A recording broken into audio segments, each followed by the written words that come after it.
Now, a change of pace back home in Australia. Tourists are coming back to Australia, but numbers are still around 30% lower than before COVID. Joining me live is André Jacques from the Langham hotels here in Melbourne.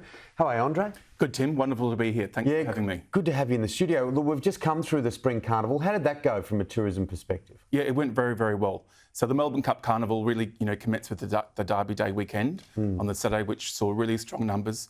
Visitation was strong, particularly at the interstate, and also internationals were back. The Melbourne Cup carnival is truly a first-class, worldwide event, really cementing Melbourne as the, special events capital of Australia. Yeah, I ducked down for one of the days, and there certainly seemed to be the big crowds. It's gone through a tough time the past few years, though, hasn't it? Like a ground to a halt there for a while. So there's a significant rebuild that's been going on. Yes, it certainly has. And the Victoria Racing Carnival, did an incredible job this year. Visitation numbers were up, a lot of new activations. So Melbournians should feel very proud of what was executed. Now, internationals returning, you just mentioned that, in big numbers?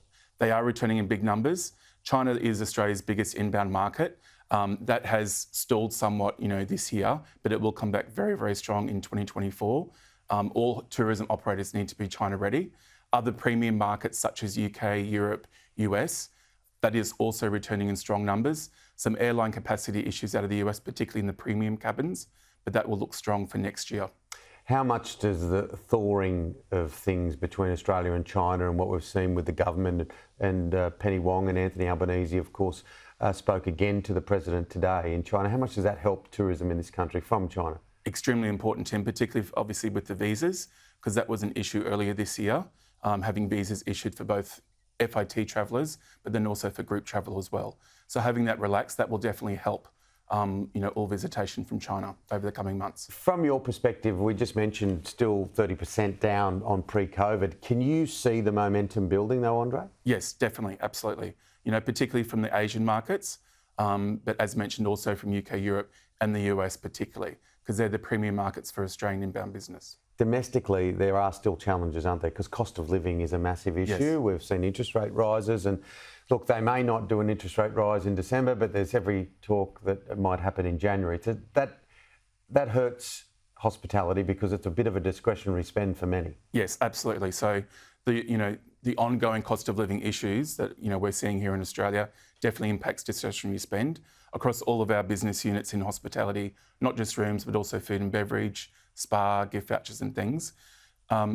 Business is still strong. People are just being more selective as to what their experience is. Have you noticed some change in trends, travel trends? Some people were very, very nervous and some people are still not wanting to travel. Yes. This year across our three hotels in Langham Gold Coast, Langham Sydney and Langham Melbourne, some length of stay has been shortened across all segments during certain periods of this year. But in saying that, we've also seen continued strong demand across premium room types and suites, which is positive. What about for Christmas? You go to every shopping centre and there they are, the lights are out, yes. All the decorations are up. What are you expecting for Christmas? Yeah, we're forecasting a very strong Christmas, across all three properties. Food and beverage is very strong here at the Langham Melbourne, our Melbourne restaurant, overlooking the Yarra River, that's been booked out for weeks. Also forward room bookings are very strong, particularly also into the summer holidays. Langham Gold Coast is extremely busy. It's peak season up there. So it is positive. Yeah, okay, well that is good news. And lots of people now do hotel things at Christmas time, don't they, rather than have to cook up themselves. Very, very popular.